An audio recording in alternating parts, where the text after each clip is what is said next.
Now that we have understood about electrolytes, and we understood that all acids, bases and salts are electrolytes, let us now try to study different properties in detail about what acids, bases and salts are. Okay, so now whatever I'm going to say initially, it is something that you already know, so I'm not going to explain much here. Acids are sour in taste, you know this already. They turn blue litmus to red. This is how you can test if the substance is acid or a base, correct? And then common acids, okay, they all conduct electricity, that is fine. And let us talk about properties. They liberate hydrogen when reacted with metals, okay, on reacting with metals. So metal plus acid gives hydrogen generally, depending on the kind of acid and also depending on the kind of metal. But anyways, let us not worry about it. We're not going to do this in detail. So in general, they liberate hydrogen from metals. They have a sharp smell, characteristic smell. Yes. Now, what acids you see in general in nature around us? Vinegar, that is used in all your Chinese food, is weak acetic acid or very diluted version of acetic acid. Lemon contains citric acid. Okay. Orange contains ascorbic acid. And tamarind contains tartaric acid. All of these are the organic acid. Okay, tartaric acid. Apple contains oxalic acid and then malic acid, and also your what else did I miss? Yeah, I think there are lot of lists, but yes, this is something that you already know. These are the typical characteristics of acids. Now let us come to bases. Okay, bases are generally bitter in taste and they turn red litmus to blue. If you keep a blue litmus, no change. Red litmus, it will change into blue color. They are soapy to touch. The texture is soapy and they generally don't have any smell. Alright. So some common example for bases that you see around us is bitter gourd. Bitter gourd is bitter because it contains a very weak base or base in a very mildest form. Then you have washing soda crystals, which is used in detergents, and sodium hydroxide, of course, which is used as one of the most widely used compounds for the generation or manufacture of different other bases like soaps, detergents and all that.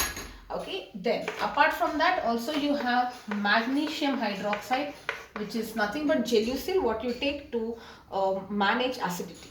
Correct. So these are some of the bases. Next is about salts. Alright. What are salts?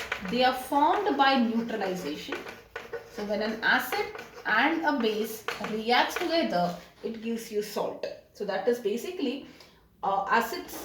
We will come to the definition, but for now if I have to tell you how did you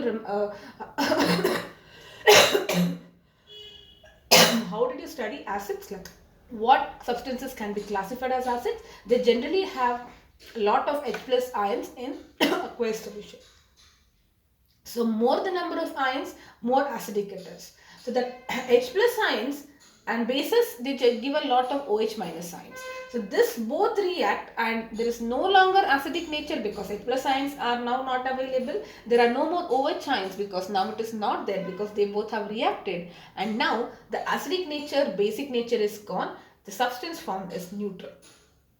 Right, so this is generally salts are formed by the neutralization of acid and bases. Now that doesn't mean all salts are neutral.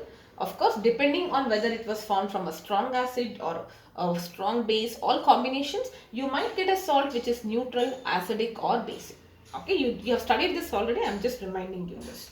Yes. Now, salts generally contains a cation, that is the metallic part, and a non-metallic part.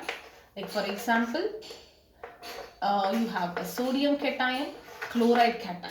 Okay, now if I take sodium chloride salt and if I observe it under a microscope, I see it like this. Chlorine are bigger in size, so you see something like this. Okay, so this is what you see here. the structure of this. So there are chloride molecule, chlorine molecule atoms, and then you have in between sodium. Okay, so how are they held together as a crystal? It is because of the high electrostatic force of attraction between the oppositely charged ions. Okay, examples, you know, NaCl, you have a lot of them: barium sulfate, calcium chloride, sulfates, carbonates, nitrates, and so many other things also. Right. So now what is more important is electrostatic force of attraction, which is the attraction between the oppositely charged particles, that is inversely proportional to the dielectric constant. Now what is this dielectric constant? This is something that you will learn in class 12 when we do electrostatics, but for now understand it to be specific, or it is fixed with the medium.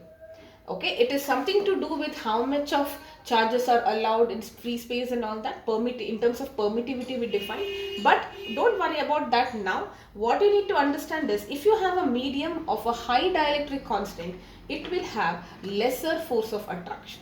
Okay, now water is supposed to be having a high dielectric constant of 80 value, very high dielectric constant. So that means within water the force is not so much. All right, that is what it means. High electric means within water, between oxygen and hydroxyl ions, there is not much of force of attraction, and that actually helps in the dissociation of some salt which is put into it. Okay, the reason why sodium chloride and other things dissociate is because of this, or why water is a good solvent is because of this property of water.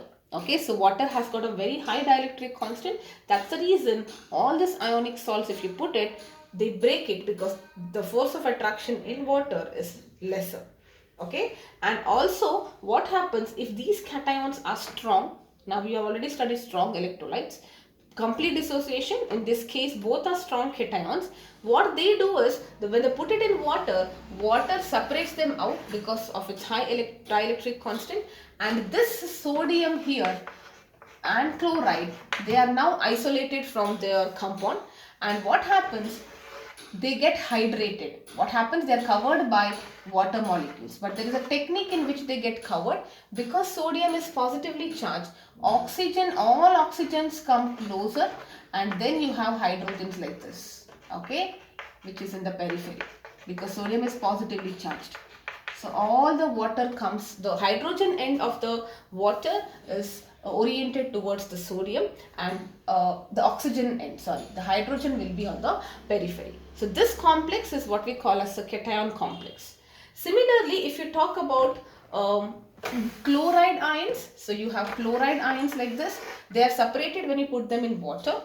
And what happens to these chloride ions? Because they are positively charged, hydrogens come and attach here. Okay, hydrogens, all the hydrogens, and oxygens will be on the periphery. Okay, oxygen, I should write oxygen with the higher size, but yes, something like this. Okay, you can refer your textbook for a better figure. But now remember, this is what we call as hydration. Okay, so we say something is soluble, or something is the solubility of a compound is good. It easily is soluble in water in terms of two things.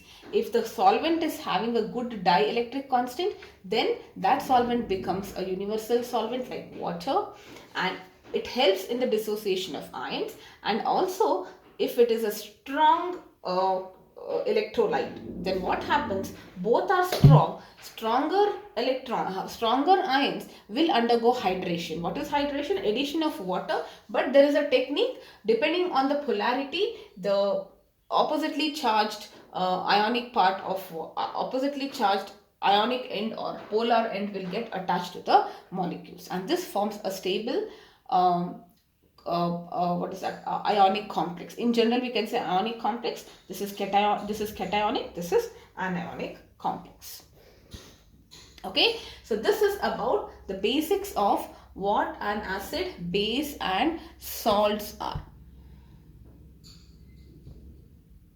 Alright, so yes, now before we go to the, I think I'll end this video here because the next topic is going to be in detail. So I'll take a longer video for that. This is something which I've already known. You can quickly revise this so that it's all in place.